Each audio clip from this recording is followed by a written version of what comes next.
I know there are astronomers that say there was a primordial explosion, an enormous bang millions of years ago, billions of years ago, which flung all the galaxies into space. Well, let's take that just for the sake of argument and say that was the way it happened.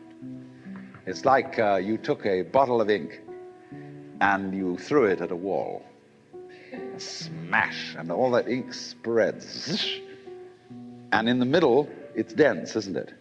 And as it gets out on the edge, the little droplets are finer and finer and make more complicated patterns. See? So in the same way, there was a big bang in the beginning of things, and it spread. And you and I, sitting here in this room, as complicated human beings, are way, way out on the fringe of that bang. We're the complicated little patterns on the end of it. Very interesting. But so we define ourselves as being only that.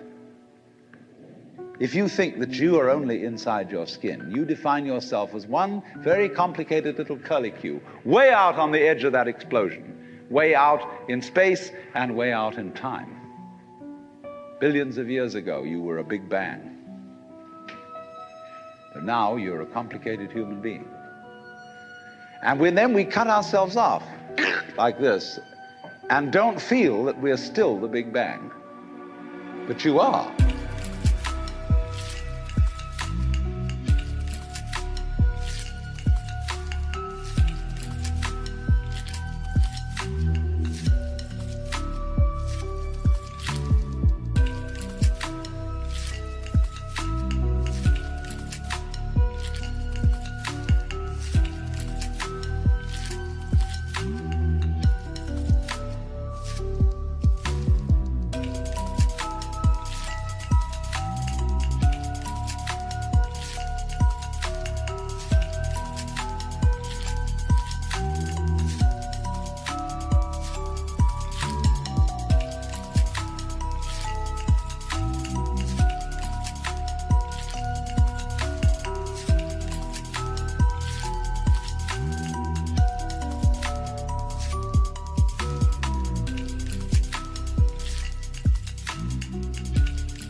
You are actually, if this is the way things started, if there was a Big Bang in the beginning, you're not something that is a result of the Big Bang on the end of the process. You are still the process.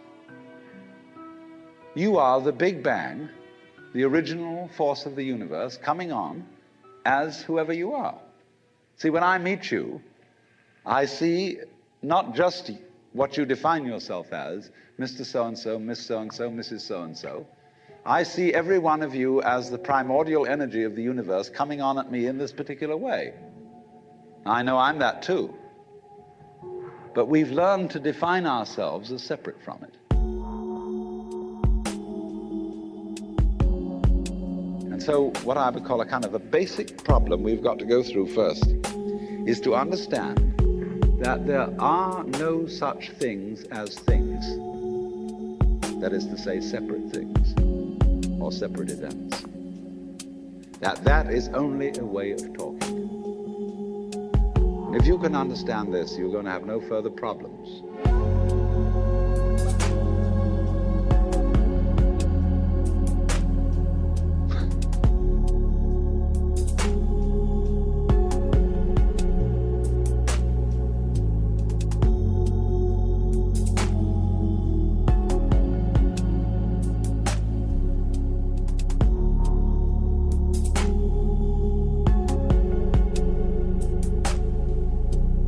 I once asked a group of high school children, what do you mean by a thing?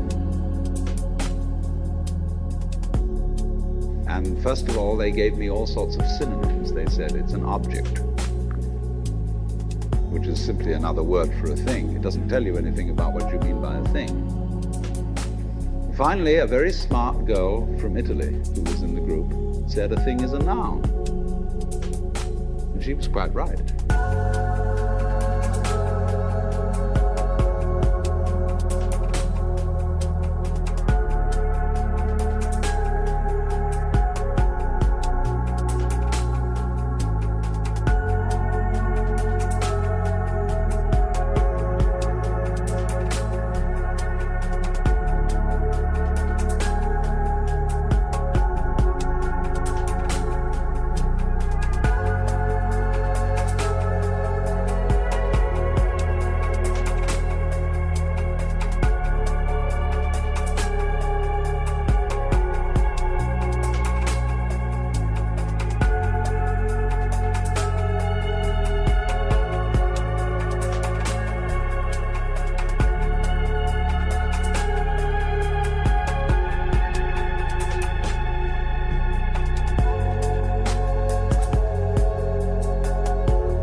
instead of saying to you, you should be doing it another way than you're doing it, I will be saying, now find out the way you must do it and go that way.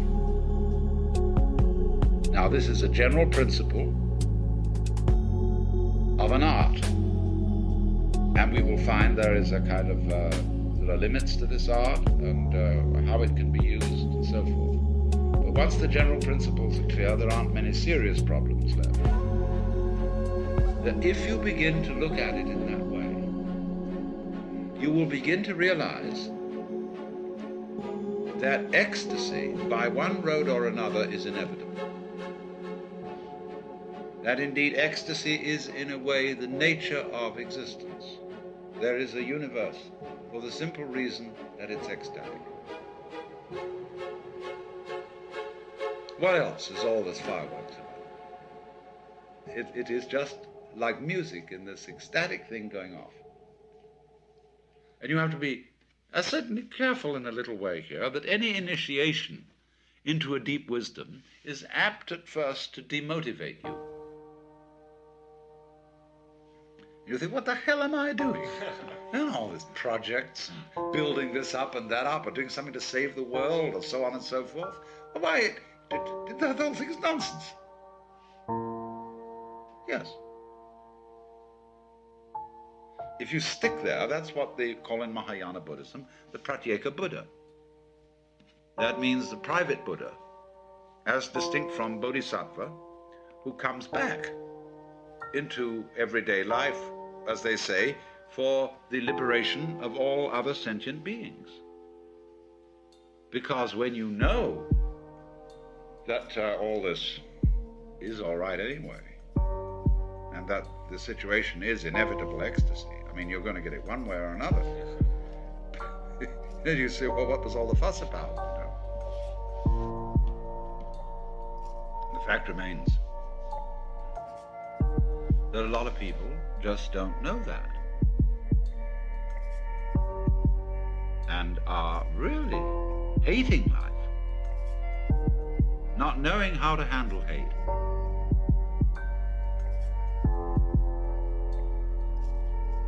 And if you are at a certain point, you know those other people are you.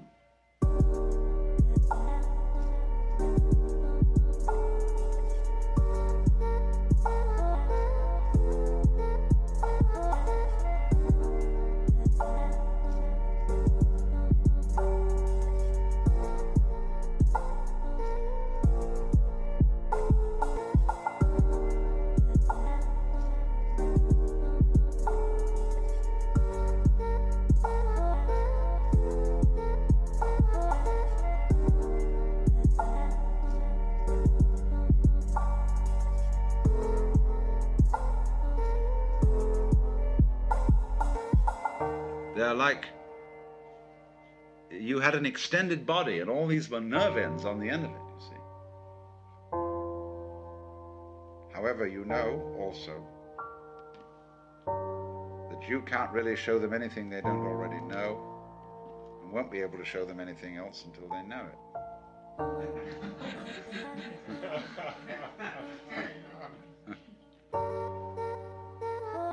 But then the question, what shall I do, has now disappeared.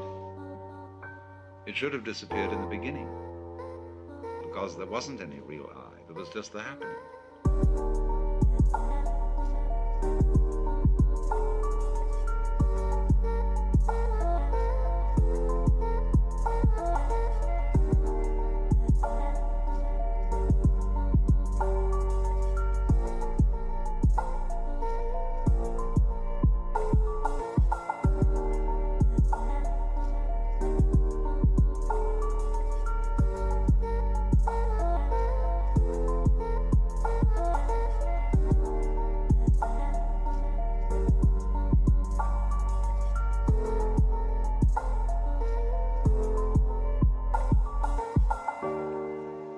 Therefore,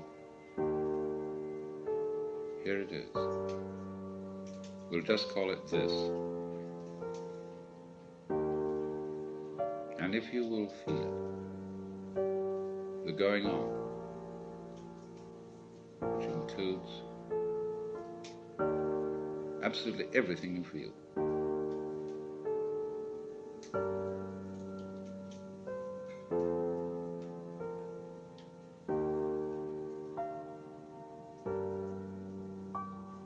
Well, whatever that is, it's what the Chinese call Tao,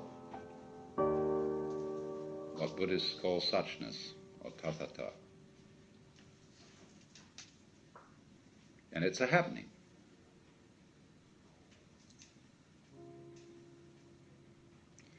It doesn't happen to you, because where is that? You, what you call you, is part of the happening, or an aspect of it. It has no parts. It's not like a machine. And it's a little scary, because you'd say, well, who's in control around here? Why should there be anyone? Now, that's a very weird notion we have, that processes require something outside them to control them. It never occurred to us that processes could be self-controlling, even though we say to someone, control yourself. We can always, in order to think about self-control, we split a person in two, so that there's a you separate from the self that's supposed to be controlled. Well, how can that achieve anything? How can a noun start a verb? Yet it's a fundamental superstition that that can be done. So you have this process, which is quite spontaneous, going on. We call it life. It's controlling itself. It's aware of itself. It's aware of itself through you.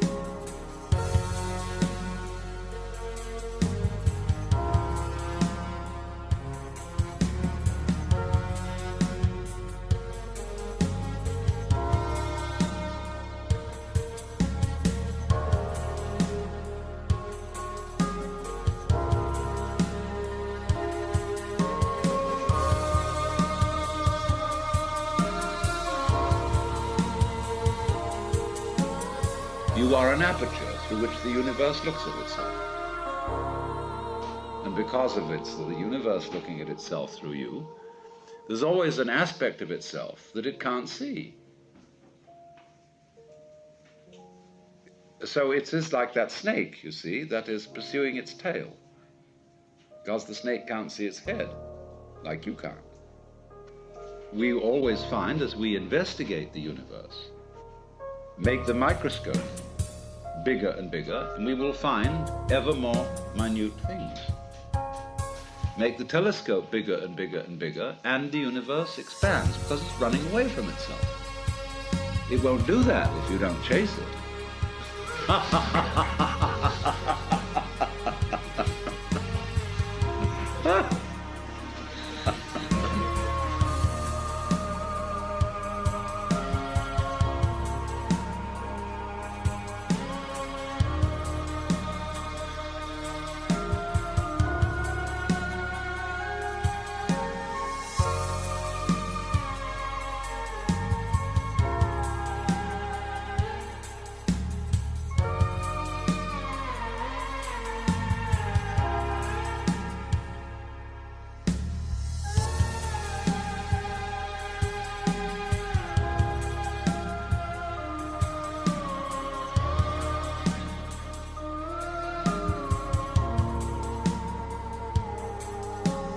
So, it's very simple. You only have to understand that you can't do anything about it.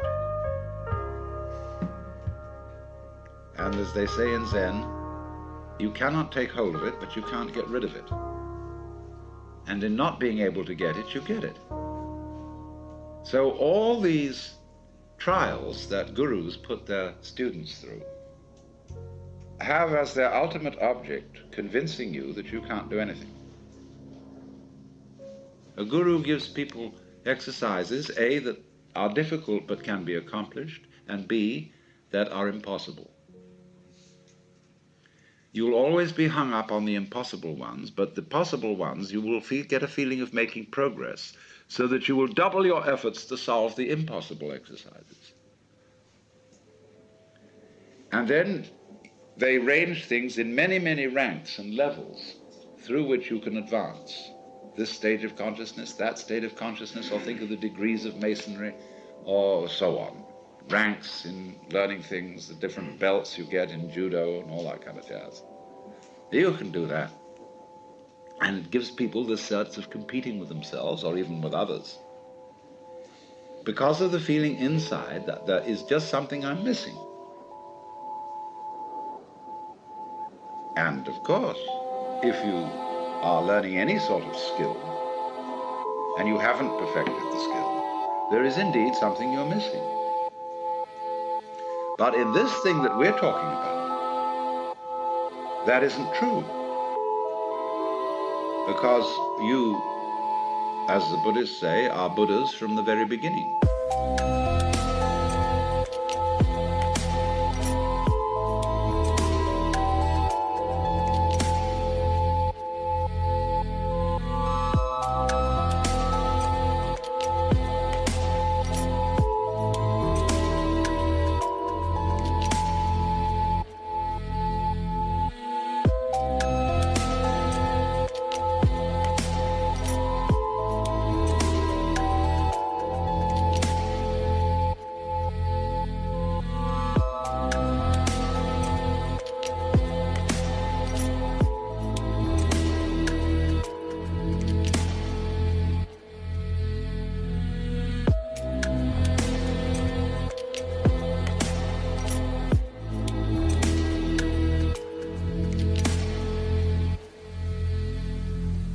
And all that searching is like looking for your own head,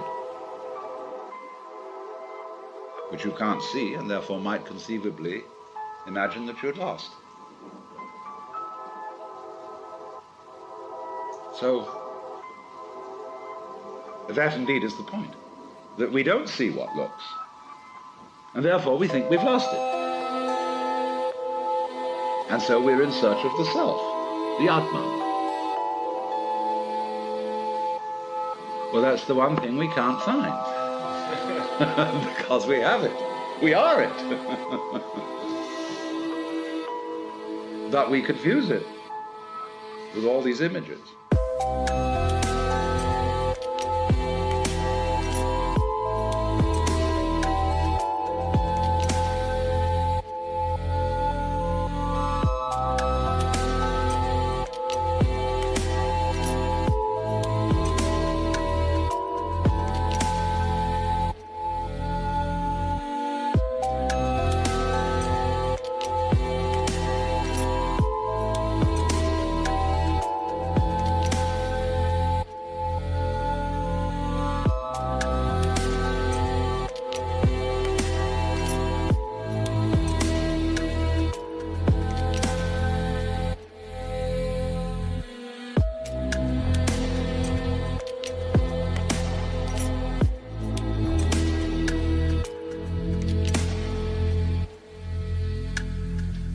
For one thing, the idea of a difference between matter and spirit.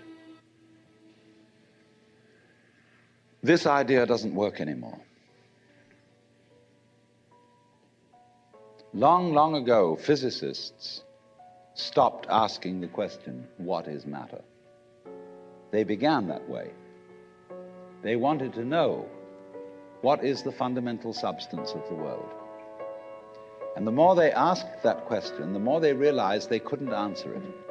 Because if you're going to say what matter is, you've got to describe it in terms of behavior. And that is to say, in terms of form, in terms of pattern. You tell what it does. You describe the smallest shapes of it that you can see. Atoms, electrons, protons, mesons, all sorts of sub-nuclear particles. But you never arrive at the basic stuff, because there isn't any.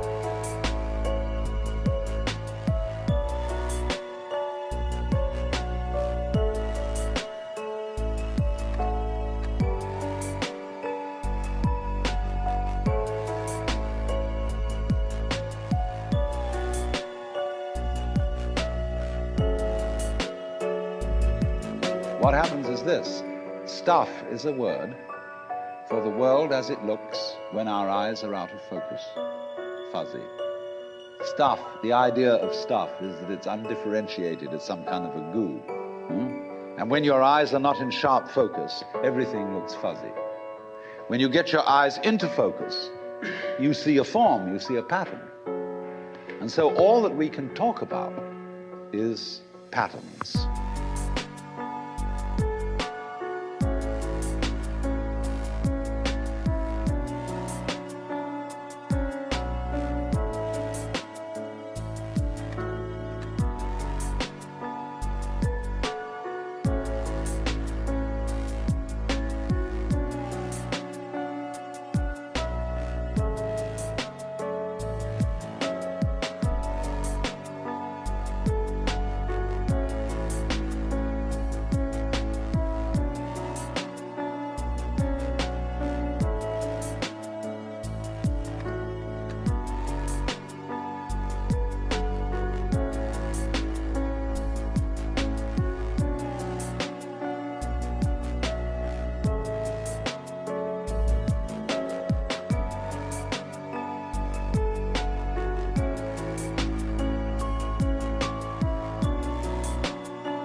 If there is any such thing at all as intelligence and love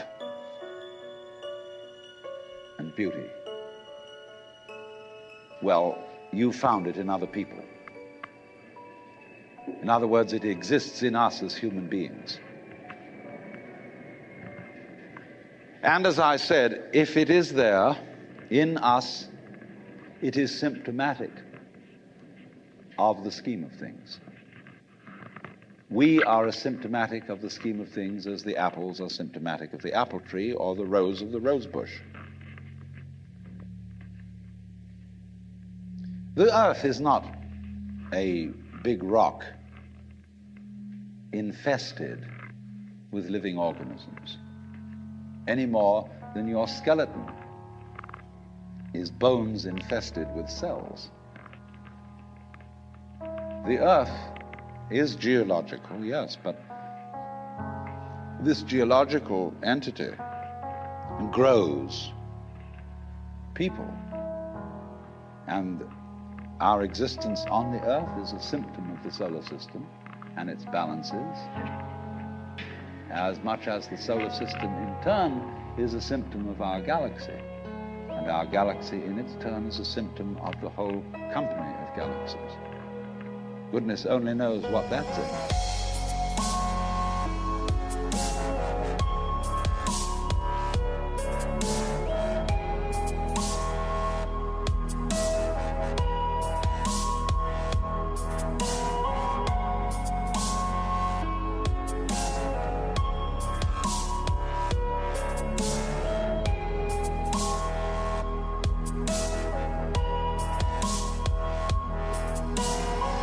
But you see, when as a scientist you describe the behavior of a living organism.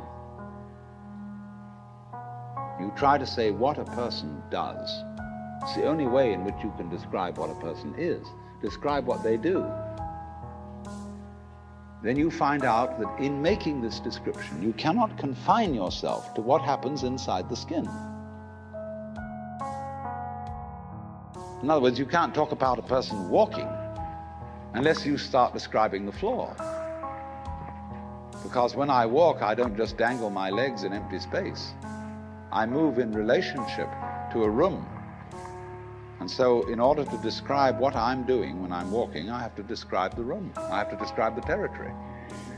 So in describing my talking at the moment, I can't describe this just as a thing in itself, because I'm talking to you.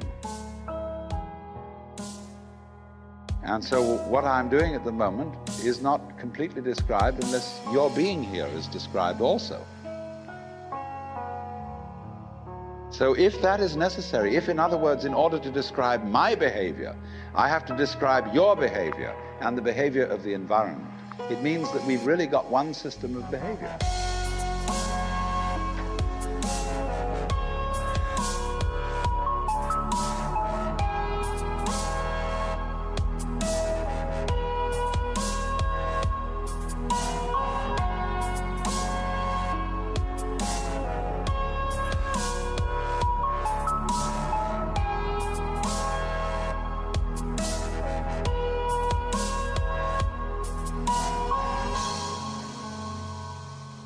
That what I am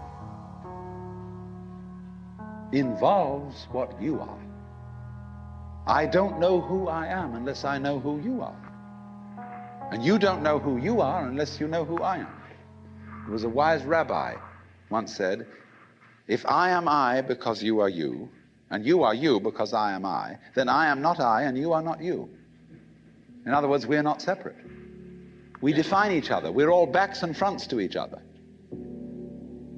You know, you can't, for example, have two sticks. You lean two sticks against each other and they stand up because they support each other. Take one away and the other falls. They interdepend. And so in exactly that way, we and our environment, and all of us and each other, are interdependent systems. We know who we are in terms of other people. We all lock together. And this is, again and again, the serious scientific description of how things happen. And any good scientist knows, therefore, that what you call the external world is as much you as your own body.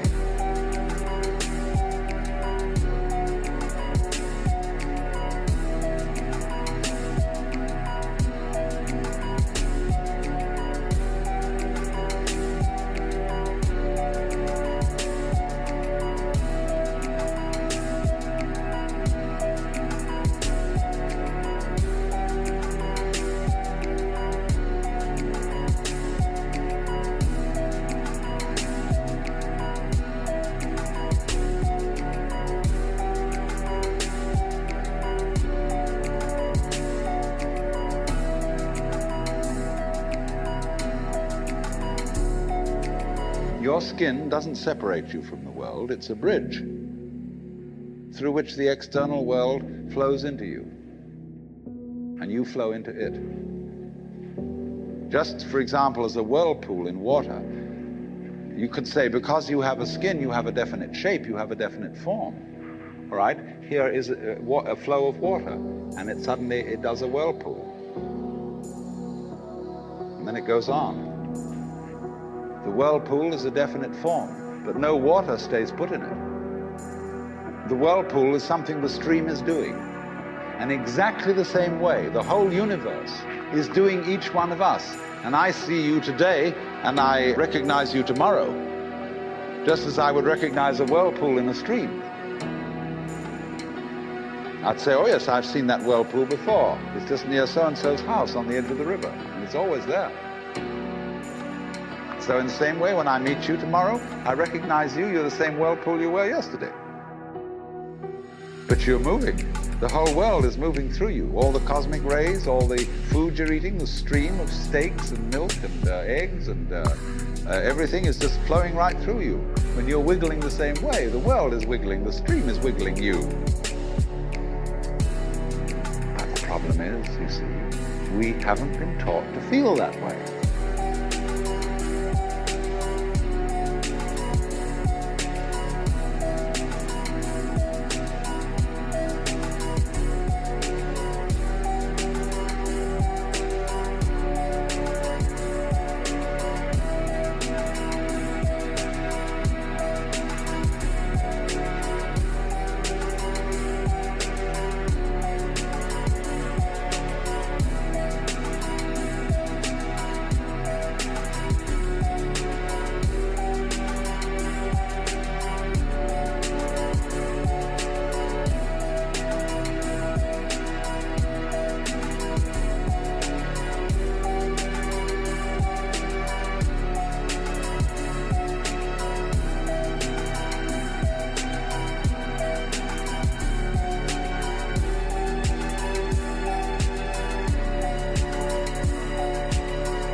What do I want?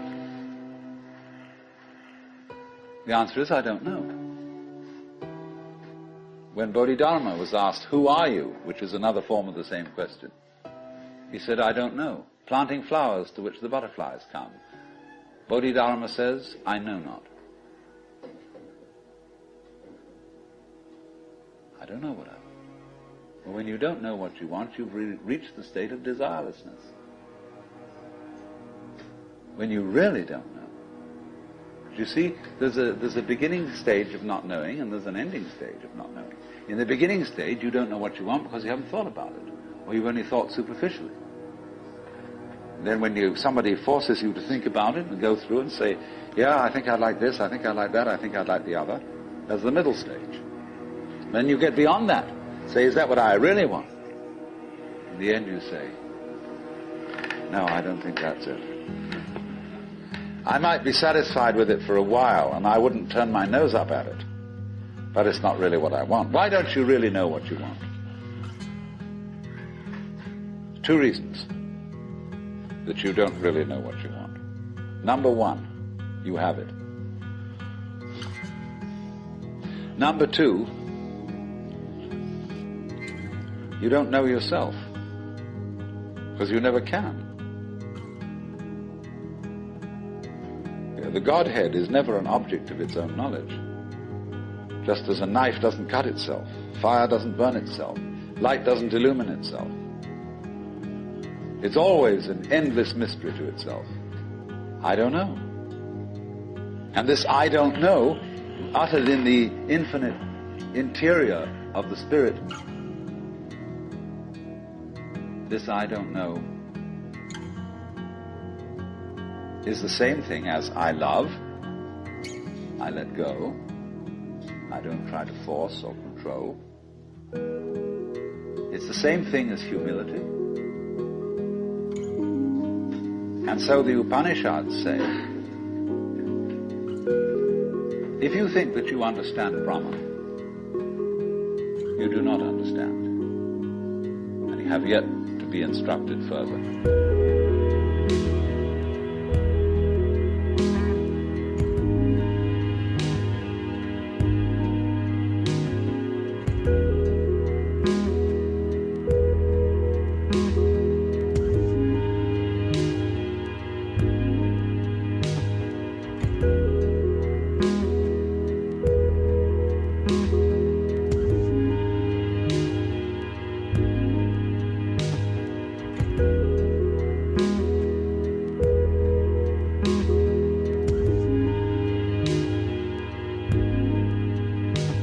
If you know that you do not understand, then you truly understand. For the Brahman is unknown to those who know it, and known to those who know it not.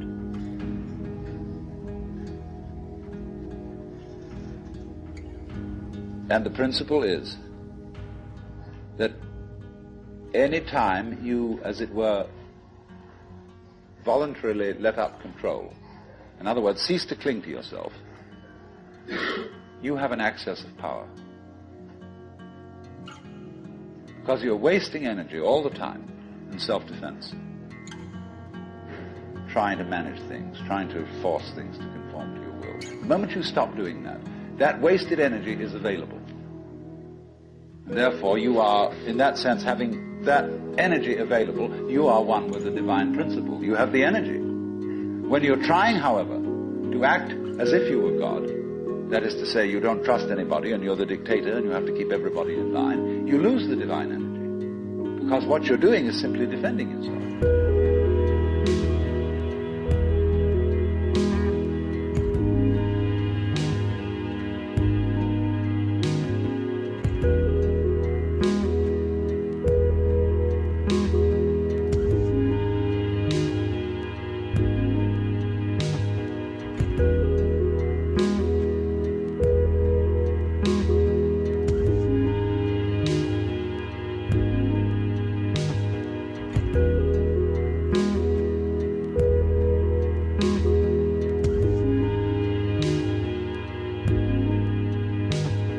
So then, the principle is, the more you give it away, the more it comes back. Now you say, I don't have the courage to give it away.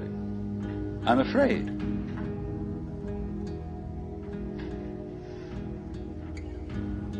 And you can only overcome that by realizing, you better give it away, because there's no way of holding on to it.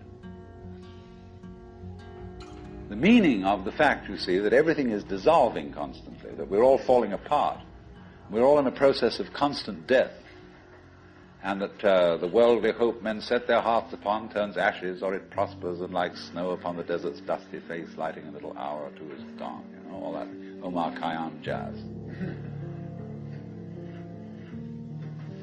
You know, the cloud-capped towers, the gorgeous palaces, the great globe itself, I, all which it inherit, shall dissolve, like this insubstantial pageant faded, leave not a rack behind.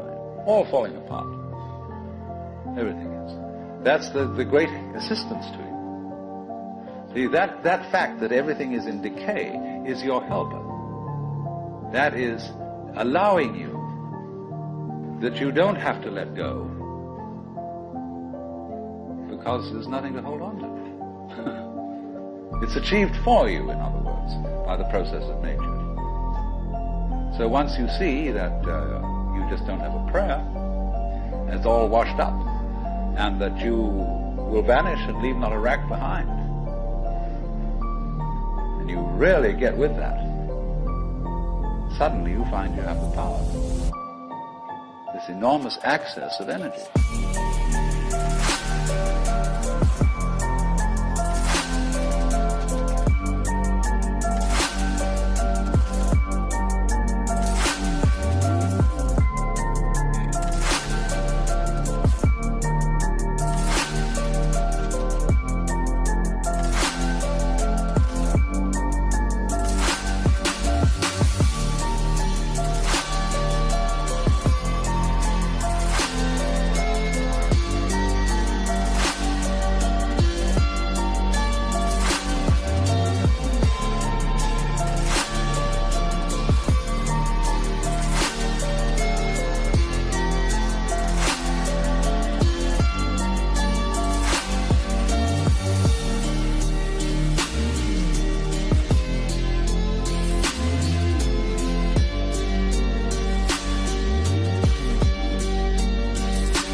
If you ever do momentarily slip into some sort of mystical experience, you become aware of this tremendous gamesmanship going on.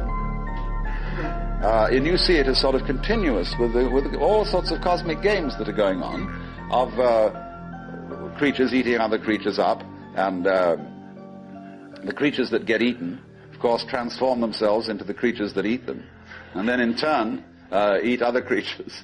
And you see the whole hide-and-seek game going on, and then you realize very clearly that the state of development that you are in now is no better and no worse than anybody else's state. Because it's like space again. Which planet is in, or which star is in the best position? Well, it's all equal.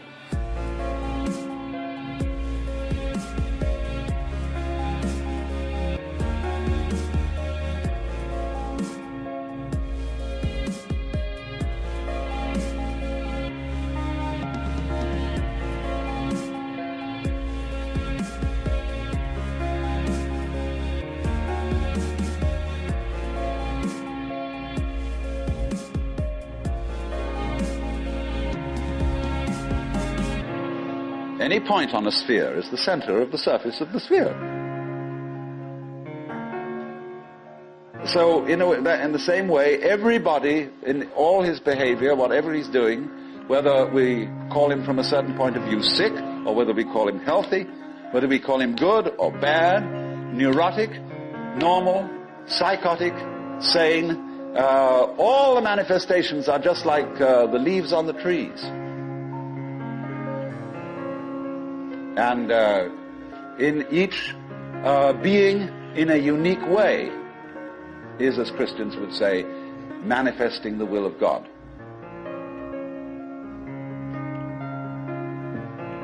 So, there really, from that point of view, there is nothing to do to attain Buddhahood.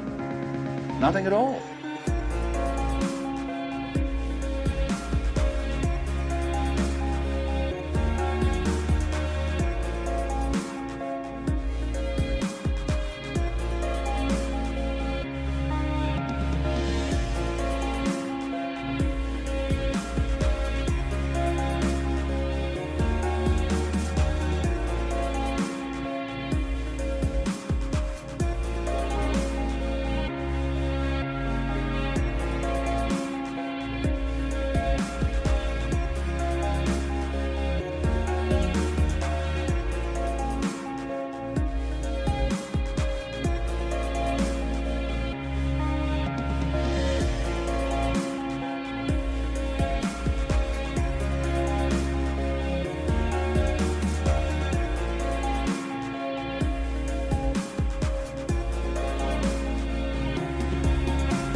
But you see, that's very difficult to understand, because a lot of people, when they hear that there's nothing to do, try to do nothing. And you can't. Because you are karma, and karma means action. You can't do nothing. But the thing you're looking for, or think you're looking for, is what you're doing, is what's called you.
Only, of course, as we all know, we've got ourselves into the idea that oneself is so difficult to see.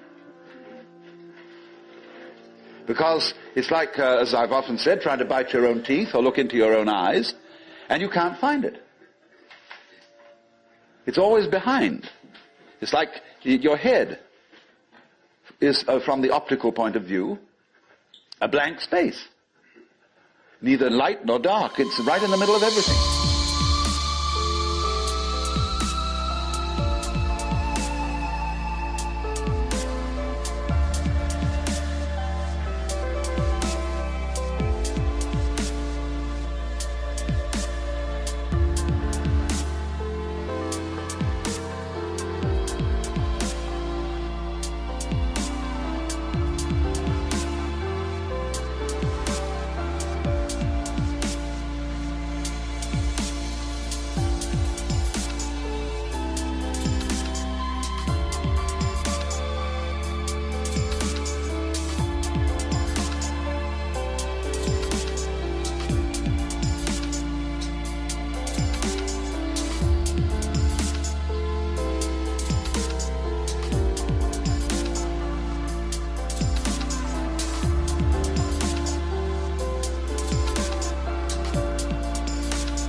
And so, one of the great tricks of gurus is to set people looking for their heads. There's a famous story of a king in India in ancient times called Yajnadatta. And one morning he woke up and reached out for his mirror and brought it over. No head. He was looking in the wrong side of the mirror. And you know, he was kind of bleary-eyed and had a hangover. So he summoned servants and said, "Ye gods, I've lost my head. Find it." And they said, "But Your Majesty, it's there on your shoulders." He said, "It is not. I can't see it in the mirror. Nobody can show me my head." So they were rushing all over the place, looking for the head. Now the trick to that is, of course, that you are perfectly well aware of your head, only not in a form in which you expect to be aware of it. You expect to be aware of your own head in the same way as you're aware of other people's heads. But that wouldn't be true of you, because you've got an inside view on your head. You have an outside view on other people's heads, because, of course, you're taking an inside point of view. But the way in which you are aware of your head is in terms of what you are seeing and hearing. Because all sights and all sounds are what the nerves inside your head are doing. That's how to be aware of one's head. You are aware, therefore, of yourself, the mysterious self that you have, in terms of experience. Because there isn't really any difference.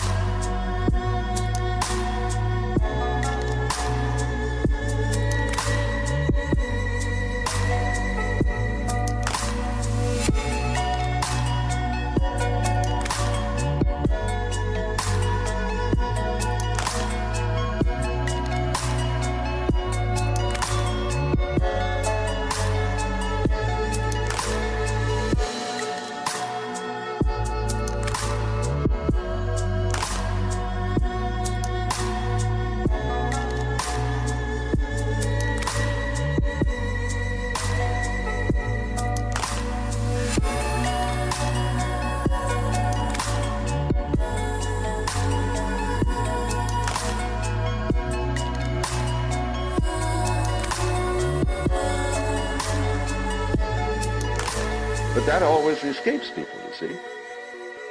So perpetually, so long as you don't understand that, you can be talked into going on to all kinds of weird excursions. And just so long as you believe it, you're a sucker. You're hooked. And it takes a tremendous inner confidence and nerve finally to say, "Hey, don't pull that stunt on me anymore. I see through your game."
Because gurus are very clever at putting you down.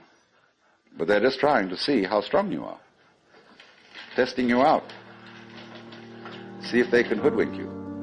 So long as they can, you see, they're going to go on doing it, because they're going to get you to the point where they can't do it to you anymore. Then they're a graduate. And so, one of Rinzai's students, after he saw through it, said, well, there wasn't much in Rinzai's Buddhism after all. Of course there wasn't. He said boldly and straight out, my teaching is just like using an empty fist to deceive a child.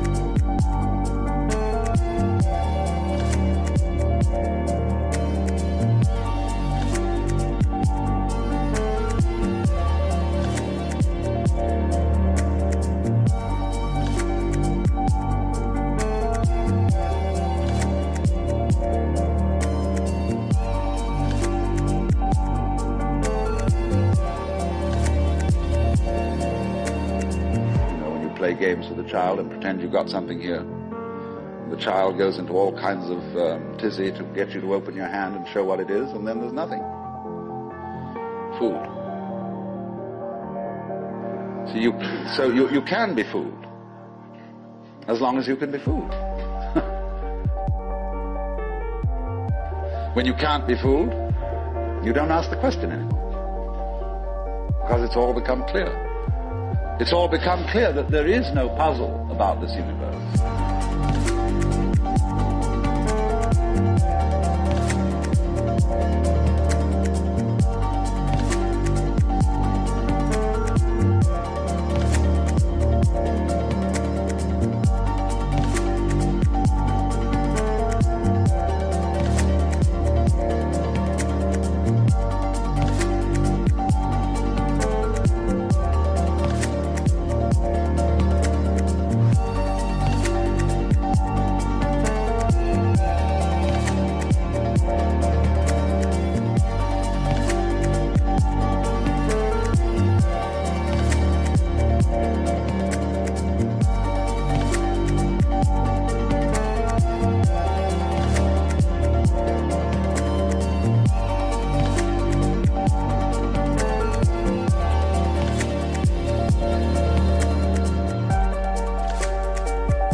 What makes you think there are puzzles about this universe?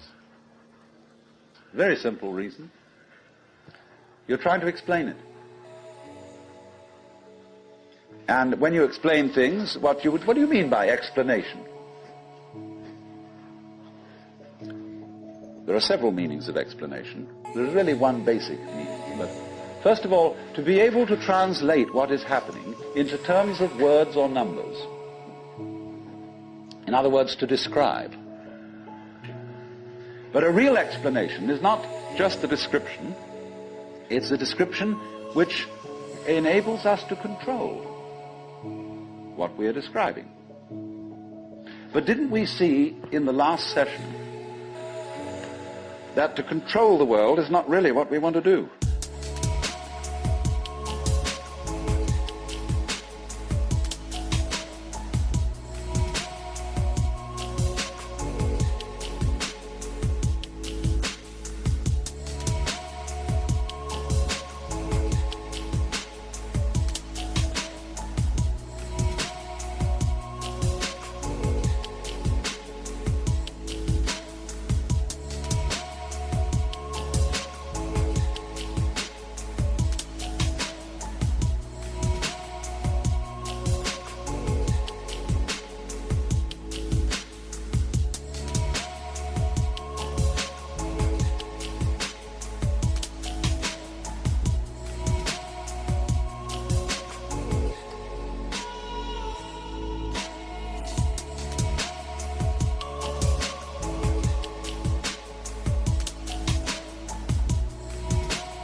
So that if all explanations have as their function enabling us to control things, then maybe an explanation isn't what we wanted. And furthermore, you can very simply see that what makes things complicated is explaining them. When somebody explains to you how a flower works, and he's a great botanist, and analyzes all the innards of a flower, and shows the channels, the fibers, the processes of reproduction, and so on that go on in it, everybody stands fascinated. See how complicated that is. How clever God must have been to create that flower, to have all that complexity going. It isn't complicated at all. It's only complicated when you start thinking about it. Because the vehicle of words is a very clumsy one. And when you try to talk about the processes of nature, what is complicated is not the processes of nature, but trying to put them into words. That's as complicated as trying to drink up the ocean with a fork. It takes forever. And so this intense complexity that we see in everything is created by our attempt to analyze it all. And so what we do is, you see, when we analyze, we use our eyes and ears as scalpels, and we dissect everything. And we have to put a label on every piece we chop off. And so we scalpelize, and we get it right down to atoms, getting finer and finer, and we suddenly thought, well, we've got to the end of it, because the word atom means what is not cuttable. Accompanies. But then we found we could cut the atom. And lo and behold, big fleas had little fleas upon their backs to bite them. And it goes on forever. There is no end to the minuteness which you can unveil through physical investigation. For the simple reason that the investigation itself is what is chopping things into pieces. And the sharper you can sharpen your knife, the finer you can cut it.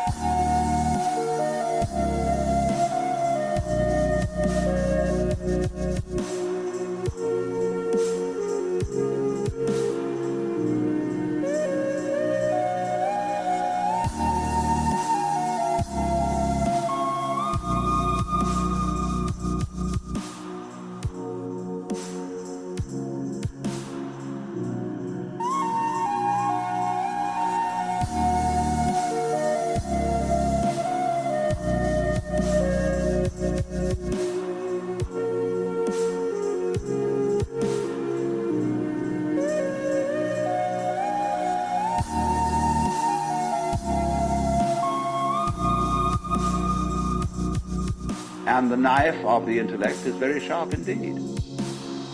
And the sophisticated instruments that we can now make, well, there's probably no limit to it. But in a way, all that is vain knowledge. In a way. Because you see, what it does is it gives you the illusion that you've solved your problems. When you have controlled certain things and you have solved certain problems, practical problems, you say, fine, more of that, please. Let's go on solving problems. And then you do.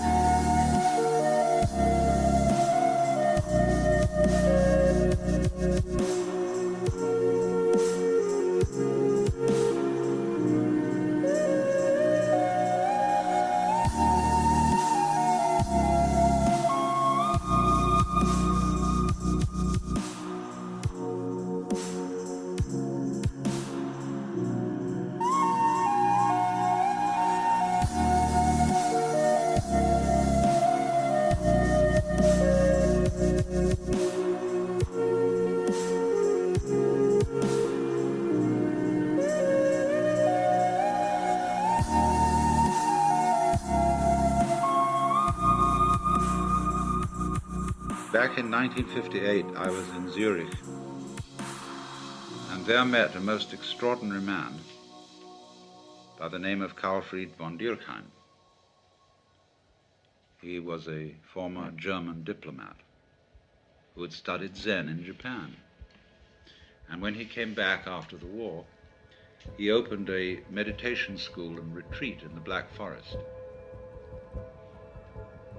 And he said, well, I tell you what, a lot of my work has to do with people who went through spiritual crises during the war. And he said, you know, we all know that when a person's in an absolutely extreme situation and they accept it, there is a possibility of a natural satori.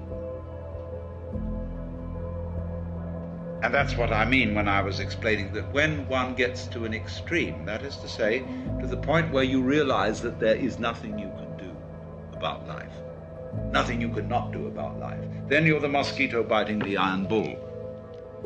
Well, so in the same way he said, look, you heard a bomb coming at you. You could hear it whistle, and you knew it was right above you and headed straight at you, and that you were finished. And you accepted it. And suddenly, there was a strange feeling that everything is absolutely clear. You suddenly see that there isn't a grain of dust in the whole universe that's in the wrong place. That you understand completely, absolutely, totally what it's all about. Because you can't say what it is. But he said in so many cases the bomb was a dud and they lived to tell the tale. Or he said you were in a concentration camp. You've been there so long that you gave up all hope whatsoever, ever getting out. You were just going through this miserable, boring, degrading grind, week after week after week.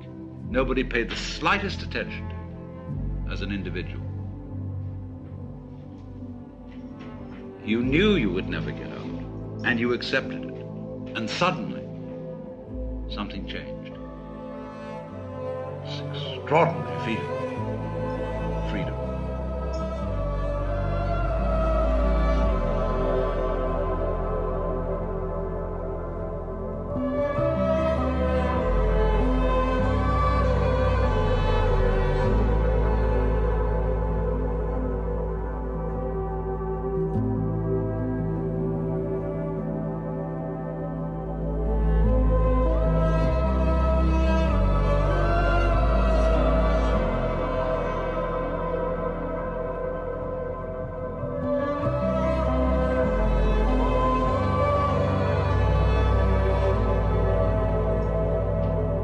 He said you were a displaced refugee.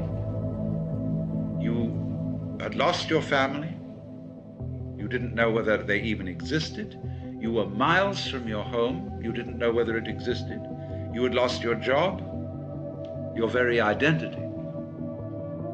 You were absolutely nowhere, and you accepted it. And suddenly, you were as light as a feather and free as the air. Now he said, so many people have had those experiences and they talk about them to their families and friends and they say, oh, well, you were under terrific pressure and you probably had some hallucination, you know? Well, he said, I am showing those people that so far from having a hallucination, those were the few occasions in which they woke up. So you see, this is always the opportunity presented by death. That if one can go into death with eyes open and have somebody help you if necessary to give up before you die, this extraordinary thing can happen.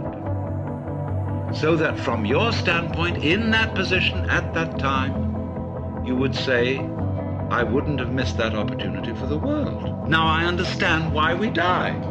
The reason we die is to give us the opportunity to understand what life's all about. By letting go.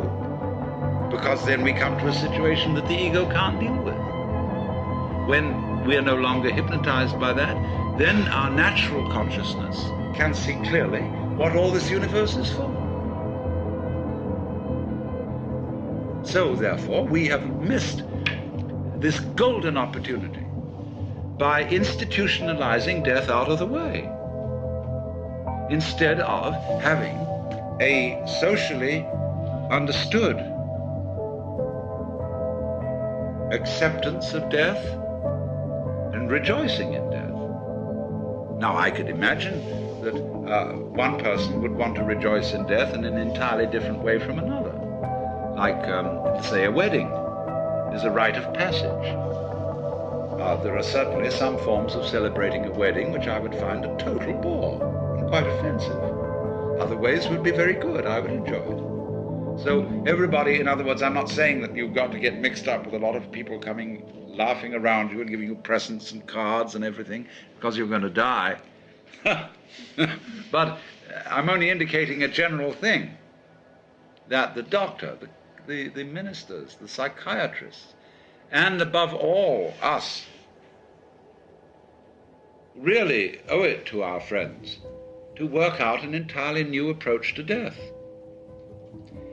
Because what has happened, you see, from earliest childhood, the child learned that great uncle was dying and saw the family put on long faces and say, oh, that's too bad. Even Christians who think they're going to go to heaven, you know, they get absolutely morbid, more so than anybody else, about death, because heaven, as they all know, is a very boring place.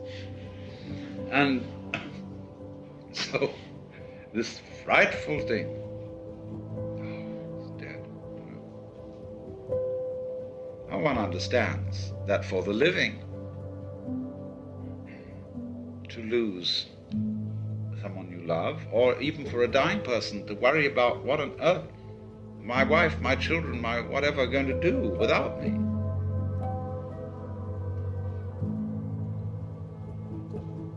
One can understand a certain worry in that. But nobody is indispensable. And there comes a point when you have to say, I'm sorry, but I am completely going to abandon responsibility for anything. Because there is no further way I can do it. This is another way of that surrender.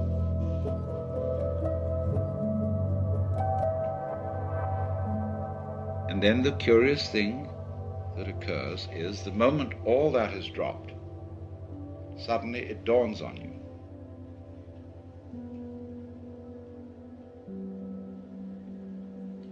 that to be important, existence does not have to go on any longer than a moment.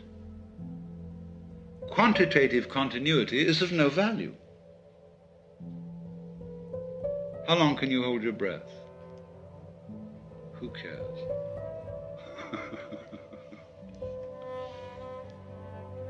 So it follows from that, you see, that if any one of us,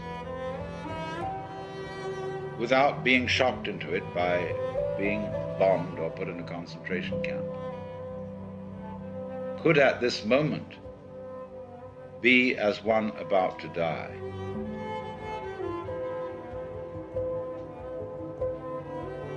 genuinely and honestly, we would understand the mystery of life. Because death is in a certain sense, the source of life.